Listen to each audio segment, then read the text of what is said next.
আজকে আমরা পড়ব রেফারেন্স ফ্রেম আর রিলেটিভ ভেলোসিটি। তো প্রথমে রেফারেন্স ফ্রেম কি জিনিস সেটা একটু পড়া যাক। হ্যাঁ,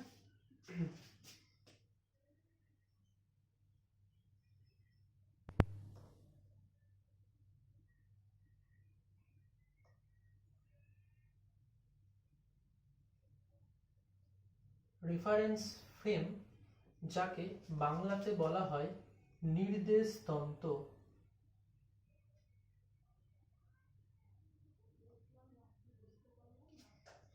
তো রেফারেন্স ফ্রেম বা নির্দেশতন্ত্র কি সেটাকে আমরা একটু গল্পের মতো করে স্টার্ট করছি। মনে করছি যে ট্রেনে করে একটা লোক যাচ্ছে এক স্থান থেকে অপর স্থানে, এবং সে ট্রেনের জানলাতে বসে আছে, সেই লোকটার সাথে আর একজন যাচ্ছে। তাহলে দুজন লোকই ট্রেনের উইন্ডো সিটে বসে আছে একে অপরের পাশে। ওই দুটো ব্যক্তি একটা রাস্তায় দাঁড়িয়ে থাকা লোককে কি দেখবে? যদি ট্রেনটা গতিশীল হয়, ধরে নিচ্ছি যে ট্রেনটা খুব একটা স্পিডে যাচ্ছে না, একটা মিডিয়াম স্পিড রয়েছে। ওই ট্রেনটা যে রাস্তা দিয়ে যাচ্ছে সেই রাস্তার পাশে ভূপৃষ্ঠের উপর একটি লোক দাঁড়িয়ে আছে। তাহলে ওই ট্রেনের দুটো ব্যক্তির মধ্যে কোনো একটা ব্যক্তি, ধরে নিচ্ছি, সে রাস্তার লোকটাকে কি দেখবে? গতিশীল দেখবে, ট্রেনটা যেদিকে যাচ্ছে তার উল্টো দিকে। আর ওই ব্যক্তিটার সাথে তার যে বন্ধু বসে রয়েছে তাকে কি দেখবে? স্থির দেখবে। তাহলে ব্যাপারটা কি রকম হলো না, যে আমি ট্রেনে বসে আছি, যাচ্ছি, আমার সাথে একজন বসে আছে, তাহলে সেও স্থির, আমিও স্থির। ভূপৃষ্ঠটার লোক দাঁড়িয়ে আছে স্থির অবস্থায়, সেও স্থির। কিন্তু আমার পাশের বন্ধুটাও স্থির, আর ভূপৃষ্ঠটার লোক দাঁড়িয়ে আছে, ভূপৃষ্ঠে যে লোকটা দাঁড়িয়ে আছে সেও স্থির। কিন্তু দুজনকে দুরকম দেখছি আমার ট্রেন যেদিকে যাচ্ছে ওই ভূপৃষ্ঠের লোকটা তার উল্টো দিকে গতিশীল হচ্ছে, আর আমার পাশের বন্ধুটা সে বসেই আছে। ব্যাপারটা ক্লিয়ার তো? তো কেন এরকম হচ্ছে আমি আরেকবার বলছি, যে ট্রেনে করে যাওয়ার সময় আমার পাশের বন্ধু সেও স্থির, ভূপৃষ্ঠটার লোক দাঁড়িয়ে আছে সেও স্থির, কিন্তু আমি কি দেখব? যে ভূপৃষ্ঠের লোকটা আমার ট্রেনের গতির উল্টো দিকে গতিশীল মনে হবে আমার, আর আমার পাশের লোকটাকে স্থির মনে হবে।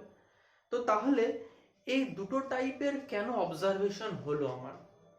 তো এই দুটো টাইপের অবজারভেশনের অ্যান্সার খুঁজতে গিয়ে তখন আমরা এই রেফারেন্স ফ্রেমের কনসেপ্টটা এসছে, বা ফ্রেম অফ রেফারেন্স, যাকে নির্দেশতন্ত্র বলা হয়। মানে যে কোনো একটা বস্তুর গতি যদি আমাকে পর্যালোচনা করতে হয়, ব্যাখ্যা করতে হয়, তাহলে আমাকে যে কোনো একটা নির্দেশতন্ত্র বা রেফারেন্স ফ্রেমে দাঁড়িয়ে করতে হয়। কেন? এবার একটু এক্সাম্পলটা দেই, ওই এক্সাম্পলটা দিয়ে ব্যাখ্যা করি। আমার পাশে যে লোকটা বসেছিল সে ট্রেনের উপরে বসেছিল, মানে ট্রেন গতিশীল, মানে ট্রেনকে যদি আমি একটা নির্দেশতন্ত্র ধরি, তাহলে ট্রেনের উপরে বসে আছে লোকটা, এবং আমিও ট্রেনের উপরে বসে আছি। আচ্ছা, আর যে লোকটা ভূপৃষ্ঠে দাঁড়িয়েছিল সে দাঁড়িয়ে আছে, কিন্তু তাও আমি দেখছি কি গতিশীল। কেন? কেন হচ্ছে? কারণটা হচ্ছে যে ভূপৃষ্ঠ একটা নির্দেশতন্ত্র, সেইখানে একটা লোক দাঁড়িয়ে আছে। তো তাহলে আমি ট্রেনের মধ্যে বসে ট্রেনের ওই কামরাতে যদি 100টা লোকের গতি পর্যালোচনা করি, তাহলে আমার সবগুলো একই নির্দেশতন্ত্রে আছে, মানে কি ট্রেনের বগির মধ্যেই আছে। কিন্তু ভূপৃষ্ঠটা লোক, সে তো গতিশীল ট্রেনের সঙ্গে অ্যাটাচমেন্ট নেই, তাহলে ওর আর একটা নির্দেশতন্ত্র। তার মানে এই যে যে ব্যাপারটা অ্যারাইজ হয়েছিল, যে লোকটা দাঁড়িয়ে আছে ভূপৃষ্ঠে, আমি ট্রেন থেকে দেখছি উল্টো দিকে দৌড়াচ্ছে, ট্রেনের গতির উল্টো দিকে। সেটা কেন এরকম দেখছি? কারণ সে তো আমার ট্রেনের নির্দেশতন্ত্রে দাঁড়িয়ে নেই, সে ভূপৃষ্ঠের নির্দেশতন্ত্রে দাঁড়িয়ে আছে।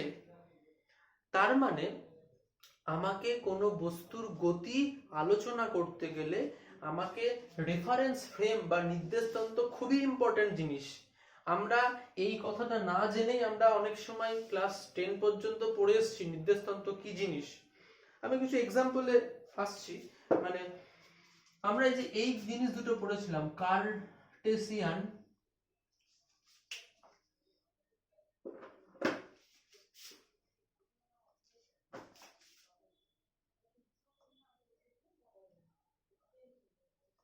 কার্টেসিয়ান কোঅর্ডিনেট একটা পড়েছি, আর একটা হয় হচ্ছে পোলার কোঅর্ডিনেট। পোলার কোঅর্ডিনেট, তো কার্টেসিয়ান কি, পোলার কি, আমরা এই নামটাও হয়তো জানি না, কিন্তু আমরা পড়েছি। আমরা যদি বলি কোনো একটা বস্তুর গতিকে ত্রিমাত্রিক স্থানাঙ্কে ব্যাখ্যা করব, তাহলে তার পজিশনকে লিখি x, y, z এইভাবে। কিন্তু অ্যাকচুয়ালি বস্তুটার স্থানাঙ্ক x, y, z হলে এটাকে বোর্ডের ওপর লেখা যাবে না। বোর্ডের ওপর কেন লেখা যাবে না? কারণ বোর্ডটা তো দ্বিমাত্রিক, মানে এইটা আমার হাতটা হচ্ছে ত্রিমাত্রিক, মানে এটা যদি x হয়, এটা y, এটা z, এখানে বস্তুটা যদি থাকে তাহলে x, y, z বলতে পারবো। তো স্টিল আমি ছবিতে লেখা, মানে বোর্ডে বোঝানোর জন্য এখানে লিখেছি। তো এই যে এই টাইপের যখন কোনো বস্তুর স্থানাঙ্ককে x, y, z দিয়ে প্রকাশ করব, তখন তাকে বলা হয় কার্টেসিয়ান কোঅর্ডিনেট সিস্টেম বলা হয়, যেটা এক ধরনের কিন্তু ফ্রেম, রেফারেন্স ফ্রেম মানে নির্দেশ তন্ত্র। পোলার কোঅর্ডিনেট, যেখানে কোনো বস্তুর স্থানাঙ্ককে x, y, z দিয়ে করা হয় না, কি দিয়ে করা হয়, r থিটা অথবা r থিটা ফাই অথবা r ফাই z, এরকম r থিটা বা r থিটা ফাই বা r ফাই z। যখন কোনো বস্তুর কোঅর্ডিনেটকে এইভাবে, এটা 2 ডাইমেনশন, এটা 3 ডাইমেনশন, এটা 3 ডাইমেনশন যখন করা হয়, তখন সেটা হয় পোলার। তো এটাতে আমরা যাব না, আমাদের খুব একটা ইম্পর্টেন্ট নেই। আমরা যেটা পড়েছিলাম সেটাকেই বলছি, এটাকে বলা হয় কার্টেসিয়ান কোঅর্ডিনেট। আমরা স্থানাঙ্ক যেমন পড়েছিলাম x, y বিন্দু, কোনটাতে, 3 ডাইমেনশনালে x, y, z, 2 ডাইমেনশনালে x, y, তাহলে এটা এক ধরনের কি কার্টেসিয়ান কোঅর্ডিনেট। তো এরা কি কার্টেসিয়ান কোঅর্ডিনেট, এই কোঅর্ডিনেট ব্যাপারটা কেন এসেছে, কারণ নির্দেশ তন্ত্র, রেফারেন্স ফ্রেম থেকে এসেছে। মানে আমি এই ঘরের মধ্যে 10টা পয়েন্ট এঁকেছি, মানে ঘরের মাঝখানে শূন্যে ভেসে আছে 10টা পয়েন্ট, ধরে নিচ্ছি, ইমাজিন করে নিচ্ছি ঘরের মধ্যে 10টা পয়েন্ট শূন্যে ভেসে আছে। সেই পয়েন্টগুলোকে যখন পজিশন জানতে চাইবো, x, y, z তিনটে ভ্যালু লাগবে। তো তাহলে এই ঘরটা আমার একটা রেফারেন্স ফ্রেম হয়ে গেল। কেন? এই ঘর রেফারেন্স ফ্রেমের সাপেক্ষে ওই 10টা পয়েন্টকে আমি রিপ্রেজেন্ট করছি। ঠিক সেই রকম ট্রেনে বসে থাকা ব্যক্তিদের গতি পর্যালোচনা করার সময় ওই ট্রেনের ফ্রেমটা হয়ে গেল একটা নির্দেশ তন্ত্র, ফ্রেম অফ রেফারেন্স। ভূপৃষ্ঠের ওপর যখন আমি গতি দেখছি, ভূপৃষ্ঠের লোকটা দাঁড়িয়ে আছে, আমার মনে হচ্ছে গতিশীল, তাহলে কি আমি নিশ্চয়ই ভূপৃষ্ঠে দাঁড়িয়ে তো দেখছি না যে এক হবে। যেরকম ট্রেনের আমার পাশে যে বন্ধু বসে আছে তাকে আমি স্থির দেখছি, কেন ও যে নির্দেশ তন্ত্রে, আমিও সেই নির্দেশ তন্ত্রে। কিন্তু ভূপৃষ্ঠে যে লোকটা দাঁড়িয়ে আছে, সে ভূপৃষ্ঠের নির্দেশ তন্ত্রে দাঁড়িয়ে আছে, আমি দেখছি ট্রেনের নির্দেশ তন্ত্র থেকে, তাহলে আলাদা হবে। তাহলে এই আপেক্ষিক গতি মানে রিলেটিভ মোশন ব্যাপারটা ক্লিয়ার ভাবে বোঝানোর জন্য আমাদের এই রেফারেন্স ফ্রেম বা নির্দেশতন্ত্র এসছে, যে কোনো একটা বস্তুর গতিকে যদি আমি ব্যাখ্যা করতে চাই, তার জন্য আমাকে একটা রেফারেন্স ফ্রেম দরকার। সেই রেফারেন্স ফ্রেমের সাপেক্ষে যা হবে, অন্য রেফারেন্স ফ্রেমের সাপেক্ষে আলাদা হবে। যেরকম ওই এক্সাম্পলটা, ওই লোকটাকেই ভূপৃষ্ঠে দাঁড়িয়ে লোকটা দেখবে স্থির, আমি দেখবো গতিশীল ট্রেন থেকে। তো তাহলে এটা তো বিভিন্ন টাইপের আমি রেফারেন্স ফ্রেম বললাম, কিন্তু অ্যাকচুয়ালি রেফারেন্স ফ্রেম দুটো ভাগে ভাগ করা যায়। এটা আমি বিভিন্ন টাইপ বললাম, মানে কি কি ধরনের কোঅর্ডিনেট সিস্টেমে রিপ্রেজেন্ট করা যায়, কিন্তু রেফারেন্স ফ্রেমের ক্লাসিফিকেশন আমরা দুটো হয় জানি। একটা হচ্ছে ইনার্সিয়াল, আর একটা হচ্ছে নন ইনার্সিয়াল।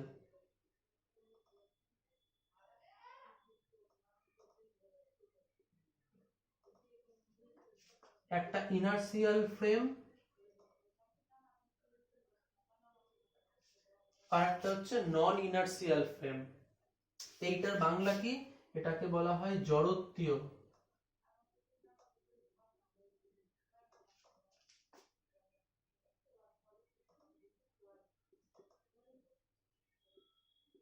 আর একটা হচ্ছে অজড়ত্বীয়। তো দুটোর মধ্যে ডিফারেন্স কোথায়? মানে আমরা রেফারেন্স ফ্রেম কাকে বললাম? যে হচ্ছে মানে যে জায়গাতে থেকে কোনো বস্তুর গতিকে ব্যাখ্যা করব, তাই তো? মানে ট্রেনের মধ্যে বসে আছি, একটা আমি ট্রেনের মধ্যে একটা ছোট্ট বলকে ট্রেনের মেঝেতে আমি গড়িয়ে ফেলে দিয়েছি। তো তার গতিবেগ, ত্বরণ এগুলো যখন বার করব, তখন ট্রেনের মধ্যে বসেই তো বার করব। বোঝা যাচ্ছে তো ব্যাপারটা?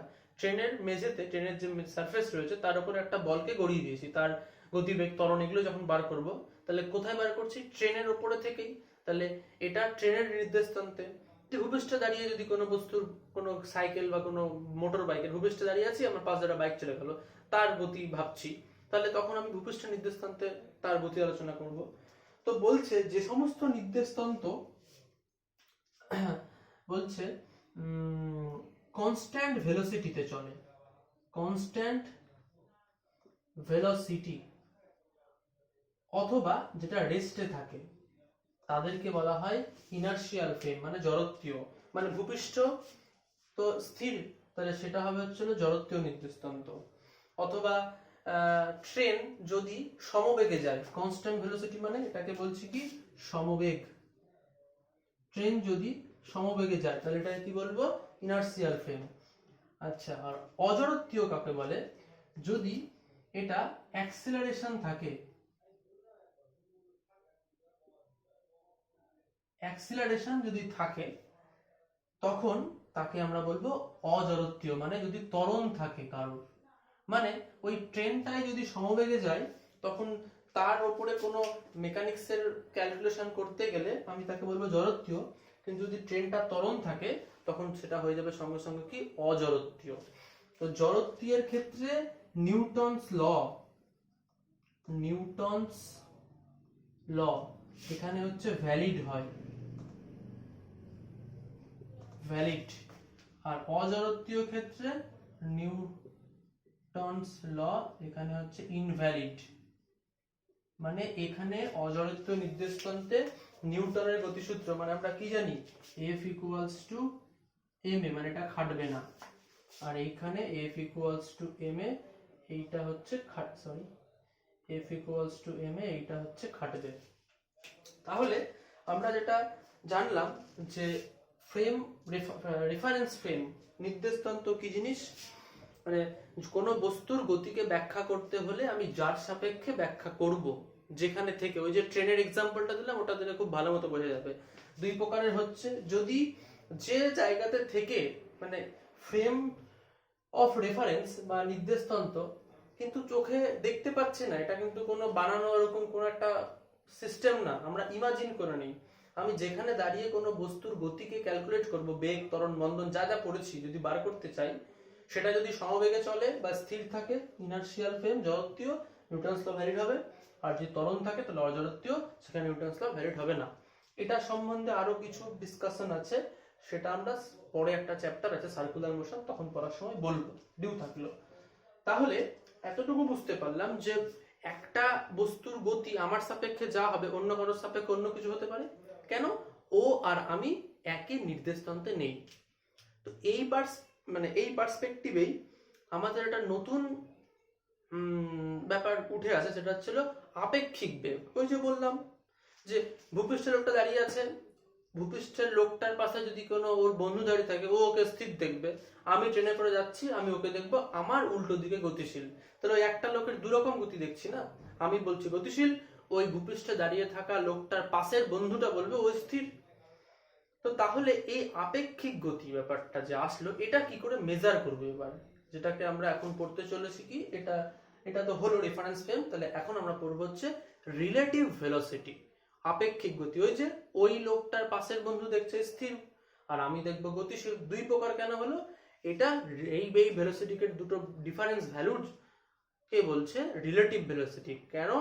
ওই লোকটার গতি, সে স্থির হোক বা গতিশীল হোক, তার গতি দুজনের কাছে দুরকম হয়, কারণ দুজন দুটো নির্দেশতন্ত্রে দেখছি। তাই আমি এখন আপেক্ষিক বেগ সম্বন্ধে কিছু ক্যালকুলেশন করব। ঠিক আছে, তাহলে এটাকে মুছে দিচ্ছি।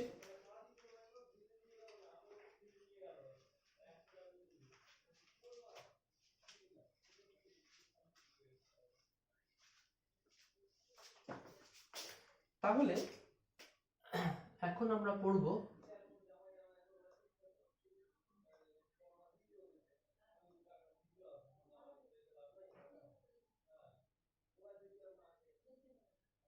রিলেটিভ ভেলোসিটি, আপেক্ষিক বেগ। একটু প্রথমে একটু ক্যালকুলেশন করা যাক, তারপরে ফিজিক্যালি ব্যাপারটা বোঝা যাবে। মনে করি এটা একটা আমার কোঅর্ডিনেট সিস্টেম রয়েছে, এক্স ওয়াই, দ্বিমাত্রিক ধরছি। মনে করি দুটো বস্তু আছে, একটা এ একটা বি, দুজনেই গতিশীল। আমি এখানে কিন্তু গতিশীল তো দেখাতে পারবো না, তাহলে তো আমাকে 3D গ্রাফিক্সের এরকম ভিডিও বানাতে হবে।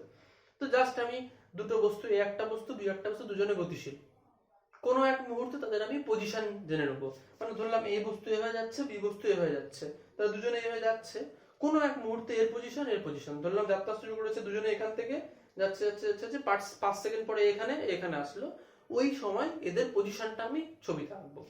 মানে তুই বাড়ি থেকে বেরোলি, তোর বন্ধু বেরোলো, তুই সরে যাচ্ছিস, ও ডান দিকে যাচ্ছে, 10 সেকেন্ড পর দুজনেরই পজিশন আমি ছবি তুলে নিলাম, তুই ওখানে দাঁড়িয়ে আছিস, ওখানে দাঁড়িয়ে আছে, ওই পজিশন দুটোকে আমি দেখাচ্ছি। ধরলাম একটা এখানটায়, একটা এখানটায়, তাহলে এর পজিশন ভেক্টর অবশ্যই এটা হচ্ছে আর এ ভেক্টর বলি, আর এইটাকে বলে দিই পজিশন ভেক্টরটাকে আর বি ভেক্টর। এবার যদি বলি এর সাপেক্ষে বি এর আপেক্ষিক গতি বার করব, ঠিক আছে, এ বস্তুটা গতিশীল এই দিকে, বি বস্তুটা গতিশীল এই দিকে, কোনো এক মুহূর্তে তারা এখানটায় এসে দাঁড়িয়েছে, ধরলাম টি সময় পরে, কত সময়, টি সময় পরে তারা এখানটায় এসে দাঁড়িয়েছে। তো তাহলে এখন এর সাপেক্ষে বি এর গতিবেগ বার করব। এ তো নিজে একটা গতিবেগ নিয়ে যাচ্ছে, বি নিজে আরেকটা গতিবেগ নিয়ে যাচ্ছে, এখন বলছি এর সাপেক্ষে বি এর, তাহলে এই ভেক্টরটা লাগবে আমার, তো এটাকে এভাবে যোগ করে দিই। তাহলে এখান থেকে আমি যদি লিখি, এটাকে যদি লিখি আর এ বি ভেক্টর, মানে কি এর সাপেক্ষে কার গতিবেগ, বি এর গতিবেগ, যদি আমি আর এ বি লিখি, তাহলে এই এবার গতিবেগ ভুলে যায়, এবার ভেক্টরের ত্রিভুজ সূত্র, এই ভেক্টর একই দিকে, এটা বিপরীত দিকে, তাহলে therefore R A vector plus R A B vector equals to R B vector. তাহলে এবার উভয় পক্ষে ডেরিভেটিভ করব টি এর সাপেক্ষে, তাহলে d R A vector by dt plus d R A B vector by dt equal to d R B vector by dt. Derivative করলাম, এটা করা যায়, উভয় পক্ষের ডেরিভেটিভ করে দিলাম। তাহলে আমি বলেছি এটা একটা অপারেটর ডিডিটি, এইটা চাপিয়ে দিলাম প্রত্যেকের ঘরে, তাহলে যোগ আছে যেহেতু এর ঘরেও চাপবে, এর ঘরেও চাপবে, এদিকে তো একটাই আছে, চেপে গেল। তাহলে এবার আমরা তাৎক্ষণিক বেগের কনসেপ্ট থেকে জানি, বা ওই চ্যাপ্টারে পড়া হয়েছে স্মৃতিবিজ্ঞানে, যে dx বাই dt মানে কি হয়, গতিবেগ v, তো x টা কি দূরত্ব, t সময়, তো দূরত্বকে যদি r বলি, তাহলে dr বাই dt কেও কি বলবো, গতিবেগই বলবো। তাহলে এইখানেও গতিবেগ হবে, এটাকে খালি v a নাম দিব, তাহলে v a ভেলোসিটি ভেক্টর, এখানেও v a b বলবো, সবই r আছে, তাহলে শুধু বিভিন্ন জায়গাকার r equal to v b vector. তাহলে অর আমি দেয়ারফর এখান থেকে পেয়ে যাচ্ছি v a b vector equals two, এটা আছে এটা দিকে চলে যাবে, v b vector minus v a vector. তাহলে এখন আমরা দেখতে পাচ্ছি এ বস্তুটার সাপেক্ষে যেটা কি পেলাম, এইটা পেলাম, যেটা এ বস্তুর সাপেক্ষে বি, মানে এটা হচ্ছে এ বস্তু, এটা হচ্ছে বি বস্তু, এ বস্তুর সাপেক্ষে বি এর আপেক্ষিক গতিবেগ কত পেলাম, বলছি যে বি এর যে গতিবেগ আছে সেটা থেকে বাদ দাও এর গতিবেগ, কিন্তু ভেক্টরিয়াল। তো আমরা ভেক্টরের বিয়োগ পড়ার সময় একটা জিনিস পড়েছিলাম, আমি বলবো যদি এখানে ভুলে যাওয়া যায়, তাহলে ওই ভেক্টর বিয়োগের ভিডিওটা একটা 2 সেকেন্ড বা 2 মিনিটের জন্য দেখে নিলেই হয়ে যাবে, ওইটুকু জায়গা বিয়োগ করতে বলেছে, তো আমি এরকম করতেই পারি, V B vector plus of minus V A vector, তাহলেই তো হয়ে গেল, মানে ভি বির সঙ্গে মাইনাস ভি এটা কি করব, যোগ করব। তো আমার মনে হয় এইটা পুরো আমাদের মুখস্থই আছে। এবার ভি বির সঙ্গে মাইনাস ভি এ যদি যোগ করি, তাহলে ভি এ বি কত পাবো, মানটা root over of V B square plus V A square minus 2 V B into V A into cos theta, theta হচ্ছে এ আর বি এর মধ্যবর্তী কোণ। এটা তো আমরা পেয়েছি ভেক্টর বিয়োগেই, তাহলে এটা খালি এখানে মাইনাস আছে একটা ভেক্টর বিয়োগ করতে গেলে। তো তাহলে এখন আমি a এর সাপেক্ষে b এর আপেক্ষিক গতিবেগ পেয়ে গেলাম। এবার b এর সাপেক্ষে এর কত হবে, যদি a এর সাপেক্ষে b এর আপেক্ষিক গতিবেগ এটা হয়, মানে যেটা হয়, তাহলে b এর সাপেক্ষে এর হবে উল্টো মাইনাস চলে আসবে একটা, সেটা আমরা অঙ্ক করার সময় বুঝে নেবো, আপাতত যতটুকু যাচ্ছে ততটুকু বোঝা যাক, তাহলেই হবে। তো তাহলে এই তো গেল। এবার কোশ্চেন হচ্ছে যে এই বিয়োগটা কি করে করেছিলাম, বিয়োগটা ওটা একটু মনে করি, আমরা তো লিখে দিলাম ডিরেক্টলি, কিন্তু বিয়োগটা কি করে করেছিলাম সেটা একটু মনে করা যাক। তার জন্য আমি এই দিকটা মুছে দিচ্ছি, এই ছবিটা থাক। এতটুকু বোঝা গেছে তো? বিয়োগটা যেভাবে করেছিলাম, এই যে বিয়োগটা করে যে অ্যান্সারটা পেলাম, ওটার ছবিটা আঁকছি একটু। আচ্ছা, এইখানে আঁকি। বিয়োগটা করেছিলাম এরকম ভাবে যে ধরে নিচ্ছিলাম এটা একটা গতিবেগ ভেক্টর, এটা একটা ভেক্টর। আমি এখন ভেক্টর দিয়েই বলছি। ধরে নিচ্ছিলাম এই দিকটাতে কি বলছি, এর সাপেক্ষে, এটা মনে রাখতে বলতে, এর সাপেক্ষে বি এর আপেক্ষিক গতিবেগ, তাই তো? আচ্ছা, এর সাপেক্ষে বি এর বার করতে হবে। তাহলে আমি এটাকে ভি এ ধরেছি আর এইটাকে ভি বি ধরেছি, ভেক্টর। এবং কি করেছিলাম, এটাকে উল্টে দিয়েছিলাম। মনে যদি না থাকে একবার দেখে নিতে হবে, বিয়োগ করার নিয়ম ছিল কোনো একটা ভেক্টরকে আমি অপোজিট দিকে উল্টে দিয়েছিলাম। তাহলে এটা যদি ভি এ হয় তাহলে এইদিকে হবে মাইনাস ভি এ ভেক্টর, তাই এসছে। এইবার এই দুটোর মধ্যে লব্ধি বার করেছিলাম, এদের মধ্যে কোণ যদি থিটা আসে তাহলে অবশ্যই এই কোণটা হবে 180 মাইনাস থিটা। তো এখানে একটা খুব গুরুত্বপূর্ণ কথা আছে বলার, বোঝা গেল তো? যদি এটা ভুলে যাওয়া হয় তাহলে ওই ভেক্টর বিয়োগের পার্টটুকু দেখে নিলে খুব ইজিলি মনে চলে আসবে। বিয়োগ করেছিলাম এরকম ভাবে যে কোনো একজনের সাপেক্ষে অপরটাকে কি করেছিলাম, অপরটাকে উল্টে দিয়েছিলাম। উল্টে দিয়ে এই ক্যালকুলেশনটা পেয়েছিলাম যে কত পেলাম, V A B equals to root over of V B square plus V A square minus 2 V B V A into cos theta. তাহলে আপেক্ষিক গতি বার করতে গিয়ে আমি এর সাপেক্ষে বি এর যদি আপেক্ষিক বেগ যদি এটা পাই, এটা কি করে পাই, এই ছবিটা থেকে। ছবিটা কিরকম, যে কোনো একটাকে উল্টে দিব। এবার কোনো একটাকে বলতে কাকে উল্টাবো, যার সাপেক্ষে বার করতে হবে। আজকে আমরা যে কথাটা বলছি সেটা দিয়ে সমস্ত অঙ্কই করব, একদম এইভাবেই এগোতে হবে আমাদের। অ্যাকচুয়ালি এই ফর্মুলা দিয়ে সব অঙ্ক হবে না, কারণ রিলেটিভ ভেলোসিটি ব্যাপারটা একটু জটিল। আমি তো বোঝানোর জন্য খুব সুন্দর বুঝে বলে দিলাম এবং খুব সুন্দর মনে হচ্ছে, কিন্তু এতটাও ইজি নয়। আমাকে ডায়াগ্রামগুলো এঁকে করতে হবে, কারণ বিভিন্ন ডায়াগ্রাম দিবে। তো যখন কারো সাপেক্ষে আপেক্ষিক গতি বার করতে দিবে, আমি এই ফর্মুলাটা বসিয়ে দিলাম খুব ইজিলি, কারণ আমি ছবিটা দেখতে পাচ্ছি এরকম বা এরকম, তো স্পষ্ট। কিন্তু কোশ্চেনে ছবিটা কি স্পষ্ট এরকম হবে? এই দিকে তো ভি এ নাও হতে পারে, এই দিকে ভিভি নাও হতে পারে, অন্য কোনো দিকে হতে পারে, অ্যাঙ্গেল করে হতে পারে। তাহলে আমাকে তো ওই অ্যাঙ্গেলটা যদি না বলা থাকে আমার তো মুশকিল। অ্যাঙ্গেল বলে দিলে তো খুব ইজি হয়ে গেল, কিন্তু অ্যাঙ্গেল না বলা দিলে ছবি এঁকে কি করে করবো? তো রিলেটিভ ভেলোসিটির যখন প্রবলেম করব তখন মাথায় ঢুকে নিতে হবে যার রেসপেক্টে, মানে যার সাপেক্ষে আপেক্ষিক গতি বার করব তাকে উল্টে দিব, ওই ভেক্টর বিয়োগের মতো নিয়ে করব। তাহলে কি বললাম, যার সাপেক্ষে বা যার রেসপেক্টে আপেক্ষিক গতি ক্যালকুলেট করব তাকে অলওয়েজ উল্টে দেবো, মানে রিভার্স করে দেব, করে দিয়ে ক্যালকুলেশনটা এগাবো। তো একটা ছোট্ট এক্সাম্পল নিয়ে দেখা যাক। তাহলে এতটুকু হলো তো? এবার এক্সাম্পলটা বলছি।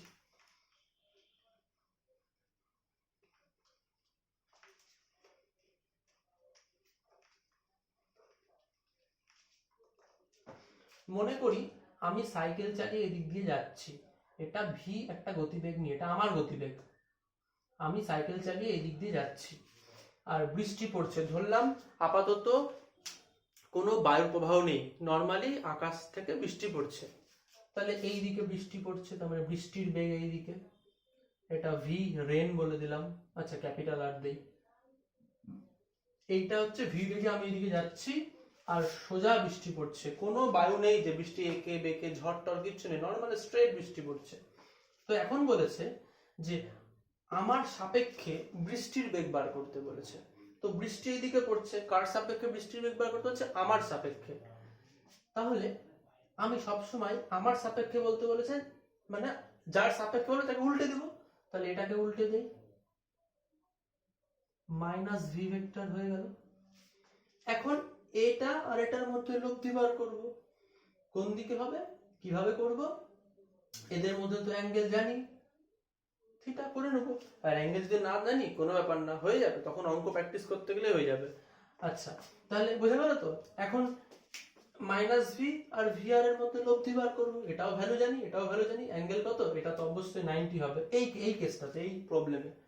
ধরে নিচ্ছি আর একটা প্রবলেম দিচ্ছে, এটা বৃষ্টির জন্য, এরকম কিন্তু বৃষ্টির ক্ষেত্রে এটা হয়, বৃষ্টি বেগ দিয়ে আমাদের অঙ্ক দেবে। এবার এরকম ধরে নিচ্ছি যে একটা বেগ এই দিকে যাচ্ছে এ ভেক্টর, আর একটা হচ্ছে বি হচ্ছে এইদিকে, আচ্ছা একটু বেঁকে গেল, স্ট্রেট করে দেখাই তাহলে ভালো, একটু বড় করে দিই। এটা 1 নম্বর একটা প্রবলেম গেল বোঝানোর জন্য। এটা 2 নম্বর, যে এই দিক বরাবর আমার এ ভেক্টরটা কাজ করছে, আর এই দিক বরাবর আমার বি ভেক্টরটা কাজ করছে।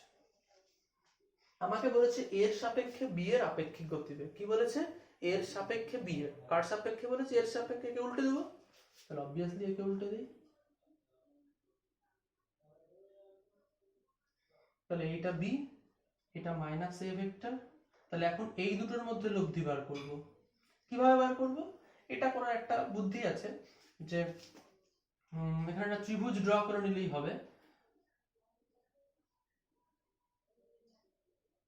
মানে এরকম করে যদি আমি এটাকে এই এ ভেক্টর মাইনাস এ ভেক্টরে যদি আরেকটা ভেক্টরটা নিয়ে এদিক দিয়ে মাইনাস এ ভেক্টর, এটার একটা যদি এটার সমান্তরাল ভেক্টর টানবো একটা এদিক দিয়ে, এটা কন্টিনিউয়াস লাইন দিয়ে সমান্তরাল টানছি বলে, তাহলে এইটা হবে এইদিকে, এইটা হবে এইদিকে। তাহলে এখান থেকে যদি এরকম করে যোগ করে দেয়, মানে এটা আমি অতটা যাচ্ছি না, মানে এটা একটু অঙ্ক হলে ভালোভাবে বোঝানো, কারণ ডিরেকশন গুলো তখন বড় থাকবে। আপাতত এতটুকুই থাক, এটা থাক, এটা বেশি কিছু বললে তখন অঙ্ক করতে গুলিয়ে যাবে। এই থাকলো। এখন কোশ্চেন হচ্ছে এই বি আর মাইনাস এর মধ্যে লব্ধি বার করলেই হবে। তাদের মধ্যে অ্যাঙ্গেল কোনটা লাগবে? এই তার থিটা। জানা থাকলে তো ভালো, না জানা থাকলে কিভাবে করতে হবে সেটা আমরা কয়েকটা প্রবলেম তো সলভ করলেই হয়ে যাবে। এখন বলছি না, তখন প্রবলেম করতে গেলে এক্সাক্ট ডিরেকশন ভ্যালু বোঝা যাবে।